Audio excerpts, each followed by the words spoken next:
ತಮ್ಮೊಳಗೆ ಬಡ್ದಾಡ್ಸತ್ರಿ ಇವರು. ಇವರಷ್ಟರು ಕೂಡಿದ್ರ ನಮ್ಮ ಮುಸಲ್ಮಾನರು ಇಲ್ಲಿಗೆ ಬರ್ತಿದ್ದೇ ಇಲ್ಲ. ಹೌದೌದು. ಬ್ರಿಟಿಷರು ಬಂದದ್ದು ಹಂಗ. ಹೌದು, ಅವ್ರ ಮೈಂಡ್ ಹಂಗೆ. ಇದೆಲ್ಲ ಏನಂದ್ರೆ ಕಲಿ ಪ್ರಭಾವ. ಕಲಾ ಅನ್ನುವಂಥದ್ದು ಎಲ್ಲಿರ್ತೈತಿ, ಜಗಳ ಅನ್ನುವಂಥದ್ದು ಎಲ್ಲಿರುತ್ತೆ, ಅಲ್ಲಿ ಕಲಿ ಕಲಿ ಪ್ರಭಾವ ಇರುತ್ತೆ, ಬರ್ತಾನ ಅಲ್ಲಿ. ಇಲ್ಲಿನ ಫಸ್ಟ್ ಅವ ಎಂಟ್ರಿ ಆಗೋದಕ್ಕಿಂತ ಮುಂಚೆ ಇವ್ರ ನಡುವೆ ಜಗಳ ಹಚ್ಚಿ ಇವ್ರನ್ನ ಬಡದಾಡಕ್ಕೆ ಹಚ್ಚಿ ಲಾಸ್ಟ್ಗೆ ಅದು ಬಂದು ಎಂಟ್ರಿ ಆಗಿ ನಿರ್ಣಯ ಮಾಡಿ ಹೋಗೋದು ಅವ್ನ ಕೆಲಸ. ಈಗ 10 ಮಂದಿ ಏನಪ್ಪ ದೋಸ್ತರು ಅದಾರ ಅಂದ್ರೆ ಅವ್ರ ನಡುವೆ ಹೆಂಗೆ ಆಗೋದ, ಲಾಸ್ಟ್ಗೆ ಎಲ್ಲರೂ ಸಪಾಯ ಆಗಿ ಹೋಗ್ತಾರ ಒಂದಿನ. ಇದು ಕಲಿ ಪ್ರಭಾವ. ಇದೆಲ್ಲ ಹೋದ್ಮೇಲೆ ಇವರು ಹುಕ್ ರಾಜ್ಯ ಕಳ್ಕೊಂಡು ಅಲ್ಲಿ ಹೊಯ್ಸಳರ ಹತ್ರ ಇದ್ರಲ್ಲ, ಅದೆಲ್ಲ ನಿರ್ನಾಮ ಆದ್ಮ್ಯಾಗ ಇವ್ರು ಹಂಗೆ ಜಂಗಲ್ ತಿರ್ಕೊಂತ ಬಂದರು.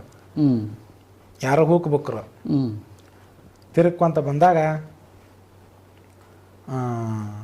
ಕೆಲವೊಂದಿಷ್ಟು ವರ್ಷ ಇವರು ಇಲ್ಲಿ ಮುಸಲ್ಮಾನ ಅಧಿಕಾರಿಗಳ ಕೈಗೆ ಸಿಗಬಾರ್ದು ಅಂತ ತಿಳ್ಕೊಂಡು ನಾನಾ ನಮೂನೆ ವೇಷ ಹಾಕ್ಕೊಂಡು ನಾನಾ ನಮೂನೆ ವೇಷ ಬದಲಿ ಮಾಡ್ಕೊತ